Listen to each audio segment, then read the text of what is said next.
Install date. Let's see. What do we got? What do we got? What do we got that'll be fun to play?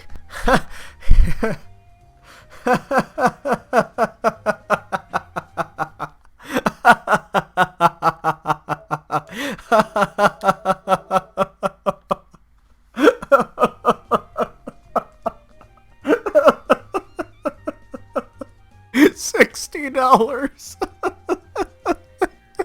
$60. 100, 200, $500. Okay. $500. Let's go, my dudes. Griffith. You know, I don't know. Sometimes I compare Berserk's Griffith and Keiji Inafune quite on the same level. Surprised people are worried about me. I love how, honestly, okay, so the joke of $60 crying, $500 happy for this is the truth. People are legitimately worried about me. Don't worry, my dudes. Don't worry, my dudes.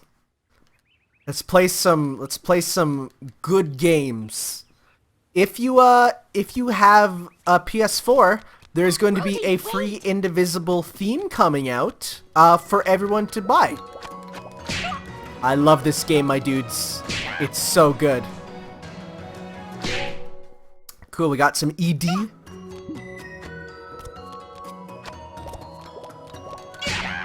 I've played this quite often. And here's the funny thing. So in this demo, there's no reason to not use the down attack because it is legitimately the strongest attack that she has right now. Are you guys gonna play Kingdom Hearts 3 when it comes out? Heck yeah, my dude. I got that not pre-ordered, actually. Yeah, the theme for Indivisible for PS4 is coming out for free. And it has full music and video and everything for the theme, which is surprising because most free themes don't do that.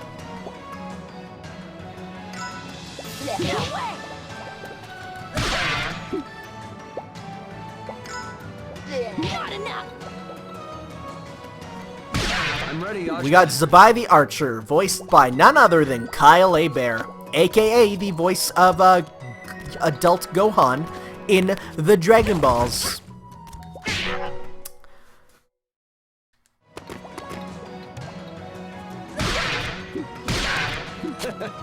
Wait till we get some moves, dudes. It's gonna be so good. Look out below! Yeah, double combo. Stay back. There's so many good games coming out and I don't got money. Don't worry, this one's not coming out for a year, 2 years.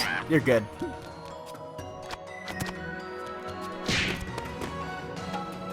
One really cool thing that I do love about Indivisible is that all these are actually based on, like, obscure, but still something that, like, you can learn about, mythological creatures. That's cool. The monster licking her is too raunchy. This is gonna be demonetized. Oh boy, let's not get into that. Have you heard about the Blaze Blue Center Friction dub? Yes, I have. And I gotta say, I stand with Patrick Seitz on the issue, because the fact that they're not dubbing it is really dumb.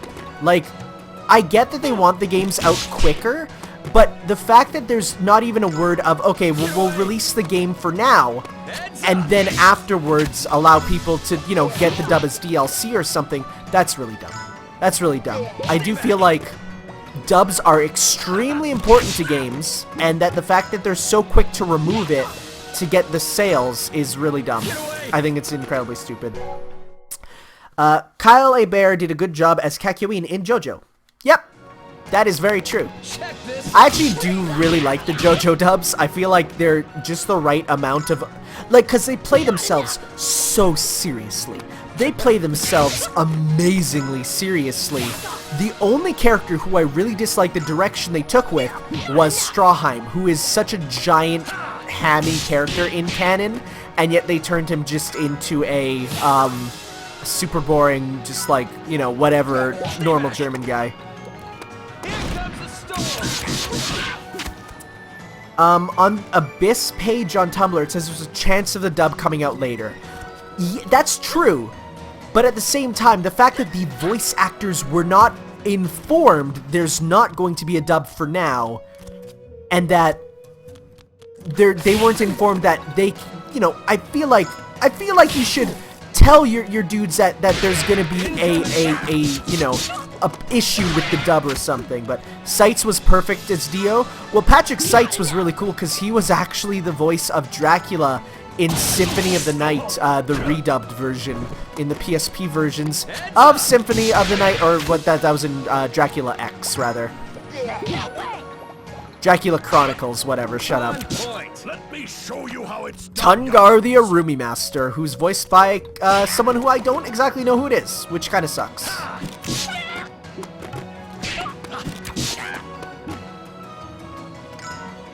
The combat system in this is really cool. I can't even describe it. It's something that's totally original, and that's what I love about it.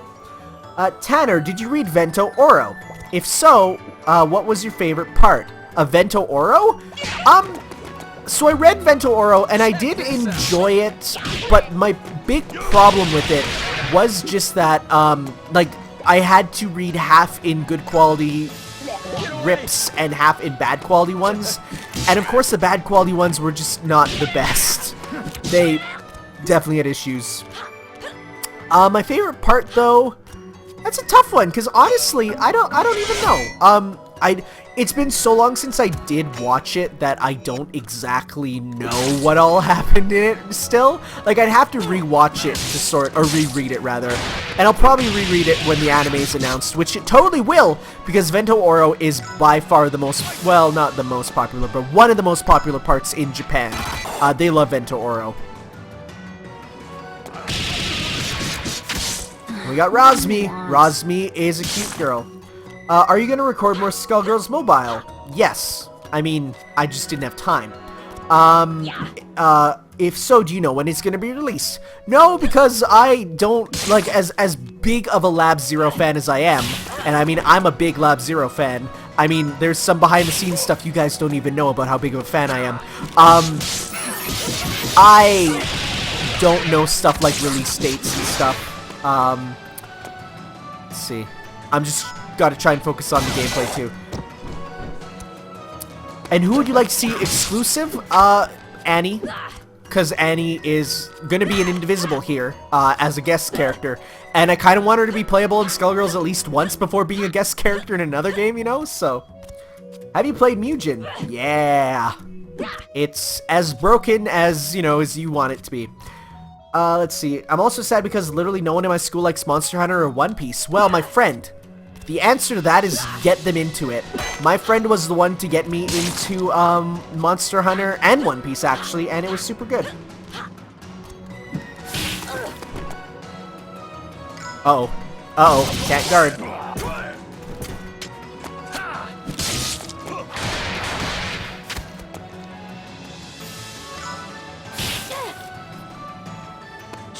So yeah, you can do some fun combos in this game. Basically, when you attack, only you can attack, and it's your turn, right? So you want to try and do stuff. I'm actually gonna heal right now, but you can do, like, you know, you just sequence moves together, and that's your turn, and it's super fun. Hi Tanner, says Mommy Senpai. How's the game so far? Pretty good, Mommy Senpai. How's your head been going? You know, I've heard there's some issues with the whatever.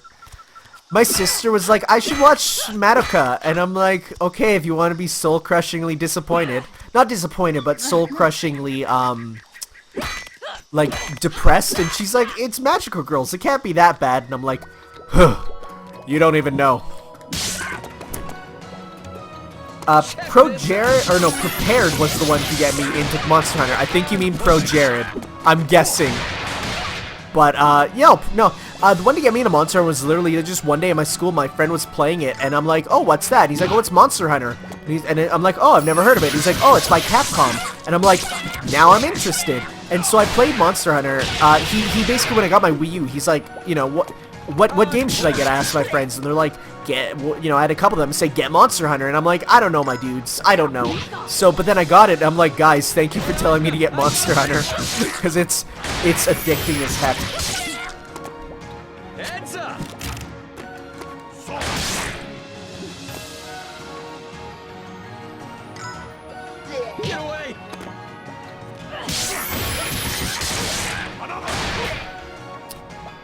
The music in this game is great. It's by the girl who did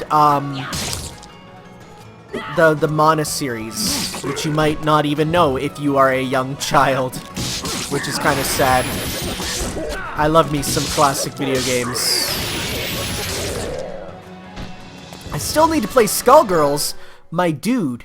Get on that. It's my favorite fighting game of all time by far, and it's probably one of my favorite video games ever.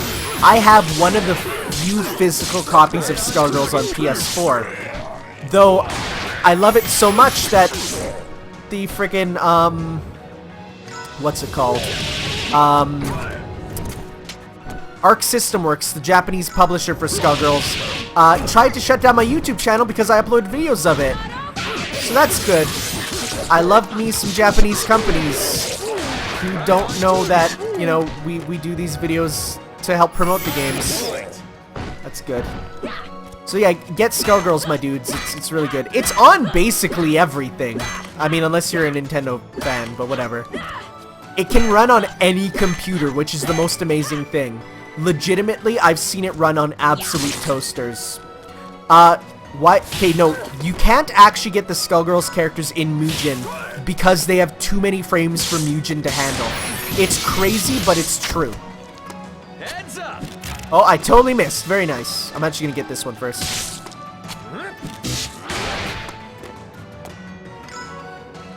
Marie playable in Skullgirls Mobile? That could very well happen.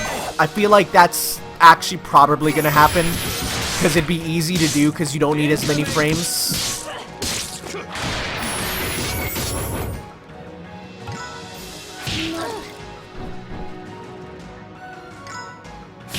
I almost bought Skullgirls when it was on sale a few months ago. It'll be on sale again. It's an indie game. Don't worry about that. Skullgirls is a gem. That is true. It's amazing. It actually has the Guinness World Record for the most number of frames in any video game. Like, of frames of animation. It's all hand-drawn. It's utterly amazing, my dudes.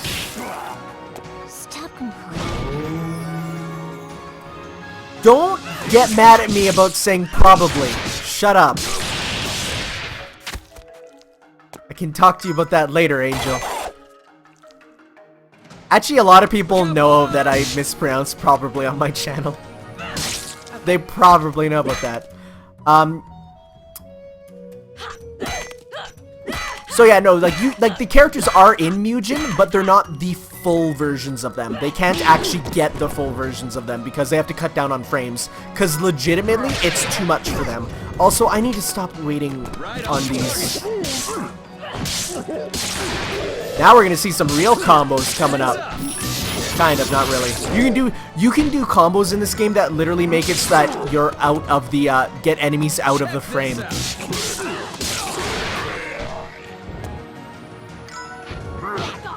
Can you stop saying that would be lit, ManlyMan8612? Because every time I read it, I want to chuckle and it gets me like almost close to dying.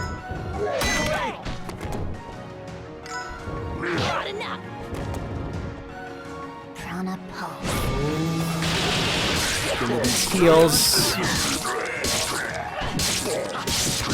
Is he done? No, he's not. Wow. So actually, one really cool thing about this game is they're actually putting in a lot of indie characters from other games. Shantae's gonna be in it. Shovel Knight's gonna be in it. And they all have like they'll all be like character role stuff too, which is gonna be cool. Guacamole dude from who else? There's a lot of indie characters that are just being put in this game, which is gonna be super cool. I can't even think right. Transistor, Red, who else? There's gonna be like some comic book character. I don't know who he is.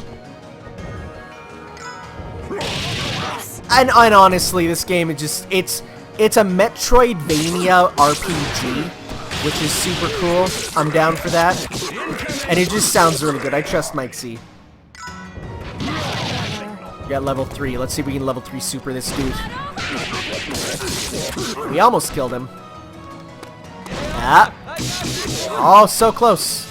There we go. They could add dust or quote. I think they're actually at the point where I think they asked for dust and they couldn't get him in. And as for quote, I feel like, I don't know. I think they said that they're done for the guest characters for now, and that any others might be later on the line. When's Hat in Time out? They released the survey for the physical stuff in the game, like the physical rewards. I'm getting the physical copy of the game, so I'm gonna assume like pretty soon now. Not super far off, but you know, it's one of those things where they don't want to commit to releasing. I think they did say 2017 most likely though, so oh well, if that's the case, I'm not super worried. I got into a fight and I didn't even need to. That's fine.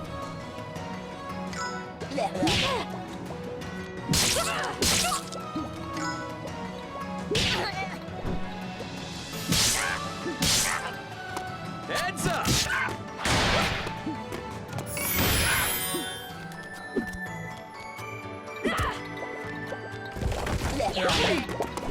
This one has so many. I love this one. Look out below. You can do some crazy stuff with the number of characters just visible on screen. It's insane.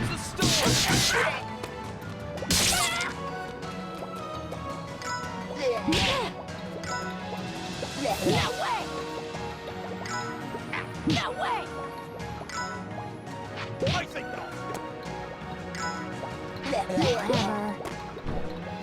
By the way, Tanner, when was I killed? When I was killed, did Monica survive? I have no idea what you're asking. I'm sorry. I watched Monica like when I was in my gross high school weeb phase, so it's been a while. Any news on the console versions of A Hat in Time? They're just focusing right now on the PC version, and they said later they might look into a console one, because it's just, and it makes sense. You know, as someone who was a game tester for a bit, getting it to work on one console is hard enough. Shantae, Leia from Curse and Chaos, Red, Zachosaurus from Super Time Force, Shovel Knight, Annie, the Drifter, Calbretto, Battle Chasers, and Juan from Guacamelee. That's true. That's it. Have you seen the Persona 5 The Daybreakers OVA? I did. I watched it yesterday, and you know what? It was okay. The final fight was super awesome, but the friggin', the rest of it was kind of disappointing in my eyes. I do feel like they could have done a lot more with it.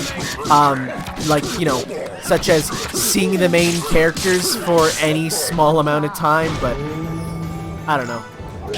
I feel like it could have been better. I'm sorry. It was still really good and got me super excited for the music of Persona 5, but I didn't get super into the actual, you know, it itself that much.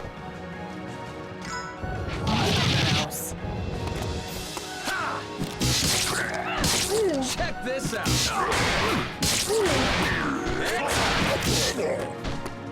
What game is this? This is Indivisible.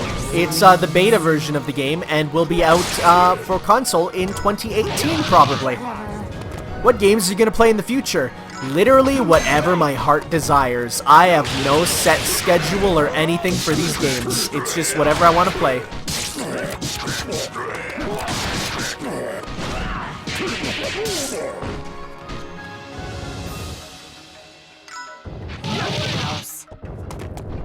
So yeah, this is just the prototype. There'll be actually like story elements and more exploration, and actually the environment is a lot better in the final game. This is just very much a like test environment. This is the first thing I downloaded on my PS4. Well, it is free, which is always helpful. Last Guardian, let's do it. I always forget that The Last Guardian's a real thing. It's always been a joke among gamers, you know, but in this, no, it's real. God, I hate this jump here. People who played this will know why. God. How would Marie be played in Skullgirls, Tanner Chan? Well, X-Redion Connie 2, I can't read your name right now, I'm in the middle of fighting. I can honestly say she would play... Actually, there is concepts of her as playable, and you probably could look that up online and you'd see exactly how she would play. You're fine. She wouldn't play as how she is in the boss. She'd be different. Although you can play as Marie in Skullgirl's Second Encore. There is a mode where you can legitimately play as Marie. She is playable in the event mode, where there's 2 fights with her that you can actually play as her, as that boss fight, like as her boss fight version. Also, yeah, this boss comes out of nowhere and is utterly terrifying.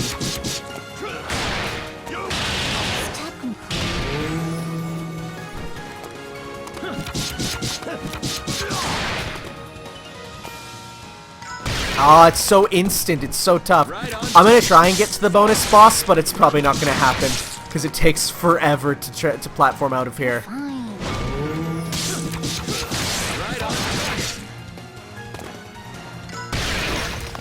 I have a copy pre-ordered. Will lend it to you if I can guest play or be pleasant. Well, sure. Why not? That works for me. That's of The Last Guardian, so in case people were a little confused as to what was being discussed.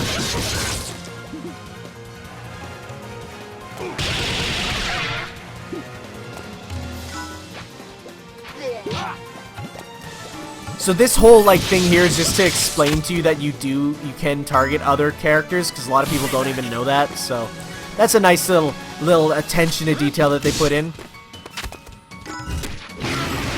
Oh wow, that hurt. Maybe I should heal. There's a heal. I'm here to say you're sorry, All right, time to fight the damage sponge. He is literally just a damage sponge. Hope you enjoy Kubo. Yeah, after I beat this boss and attempt to go to the bonus boss, I'll be stopping the stream because I'm going to go see Kubo, and I'm very excited to see it. So, I'll tell you how that is, my dudes. Go follow me at Tanner L. Pier to get my reaction to Kubo of the 2 strings. Spoilers, it's probably going to be really good. The boss looks like a stand, I guess, kind of. It's kind of the face. Very much like Killer Queen, sort of. Sorry, Deadly Queen. Don't want to be sued, my dudes. Yeah, so this boss can kill you, but if you just keep Rosmi to basically just be a healer, you're pretty good.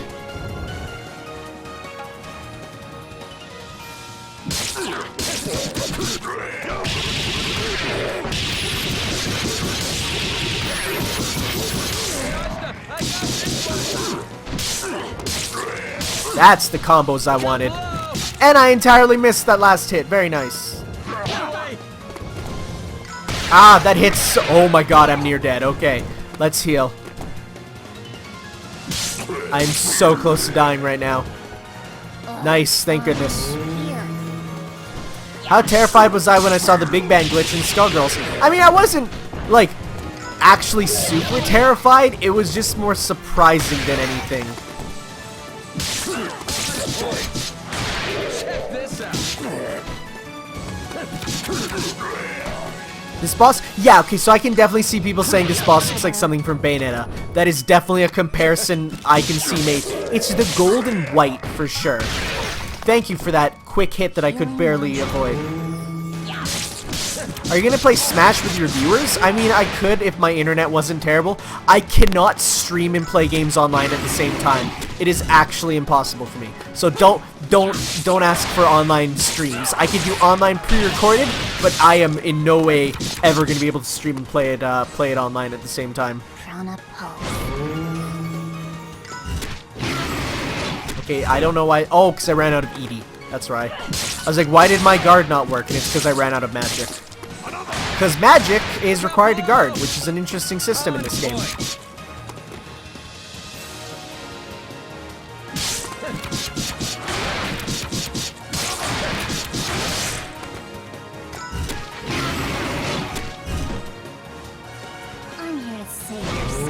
I started watching JoJo because your playthrough started part 1, now about halfway through part 3, the part with the submarine. Oh yeah, no. Watching JoJo is amazing. I got I have a friend who hates anime, and I stayed with him while I was in London, and literally he watched it while he was when I was at London. I'm like, we're in London, so let's watch JoJo. And he was just like, I don't know, man, I don't like the anime. And I'm like, no, you'll like this. And he really, really got into JoJo. He's like, why is this actually like so good in a weird way? And I'm like, you don't even know, my brother. One of these days, Tanner, I'll throw down with you in PlayStation All-Stars. How dare you bring that game up in my presence, Cyberlink? How dare you? I don't ever want to think about that game ever again. Except when looking at my money on YouTube, because I get a heck of a lot of it from the videos I did on it. Are we almost done? There we go. Alright, so a lot of people got to this part of the game and thought, because if you keep walking forward down the hallway, you actually, that's it, you're done. When you get out, like, you walk down this hallway, that's the end of the demo. However, when you get out, you get this power, which is the Haruka Dash, which is basically the speed booster from Metroid. It can allow you to escape the boss arena in what can only be described as one of the most difficult platforming challenges in any video game. So let me show you what you have to do. It's a lot easier now that I know what to do, but it's really tough still. It's like you gotta go all the way up, jump over to the other side, from there, go all the way up, and you get a little safe platform there. But it's one of the most difficult platforming things ever. At least for me. It took me, my first attempt, 2 hours to get up there. It's redonkulous. Okay, so I'm gonna try for a bit. It's definitely doable. I've done it before, and some people speed run getting out of here, and it's incredible.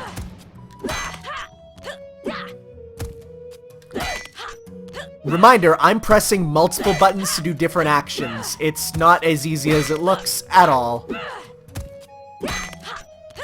Wall jump and hammer are on different buttons, so that's fun.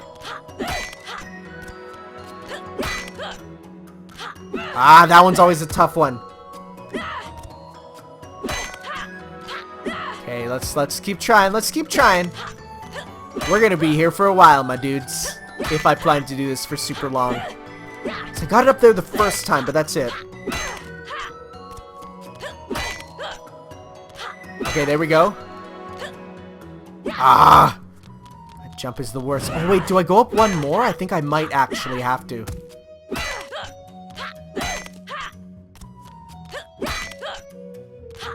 Ah! The bonus boss is worth seeing, especially for Skullgirls fans, because it is a reference to Skullgirls. If I don't get this here, just go onto my channel and look up Indivisible bonus boss, because it's a sight to behold. Okay, so... Ah!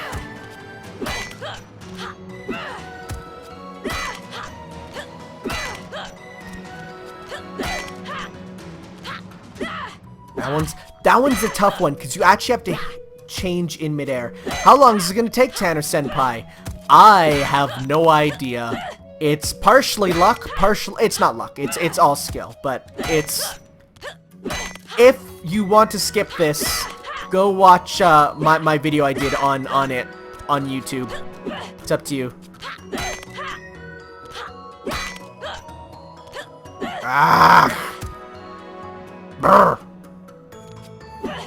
People are saying I can do it. I can feel their energy flowing into me like the end of that one Pokemon movie. Which one? Ha ha ha ha ha. All of them.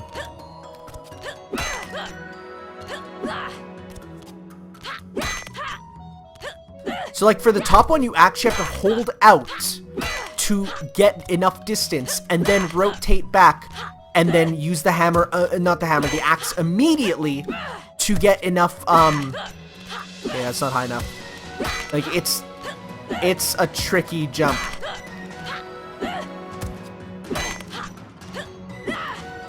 You kind of have to use it as soon as you start, like, to get it. It's crazy. Oh, I wonder how many speedrunners can do this the first time. There are some. Indivisible already has a rather large speedrunning audience because of the fact that they hosted an official speedrunning contest for people, which is always a good way to get the community on your side to find exploits and stuff, so... So tough.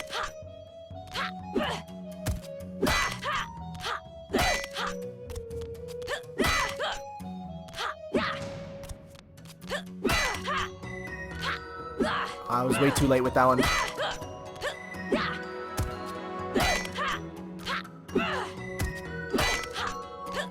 You can see why this is difficult, right? This is only the first half. To be fair, I think the second half is a lot easier than the first half of this. Once you get over to the other side, it's a lot easier. Okay, come on. Come on. The sound of hitting it, though, is one of the best sound... Oh, there we go. Ah! Okay, that's enough. Basically, go onto my YouTube channel, look up Indivisible Bonus Boss. I'm not doing this. I'm gonna be here forever. Look up the Indivisible Bonus Boss, and basically, it's, so there is a 0.2% chance of using Cerebella's lock and load technique in Skullgirls that a small cat, doodled by Mike Z, will appear. You get to fight that cat.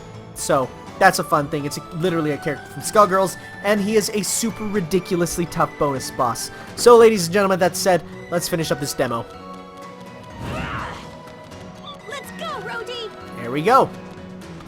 That's a good clear time. It's really not a good clear time. Press options to open this page. Let's open that page. What's it gonna be? Uh-oh. Hope we don't get some dirty stuff.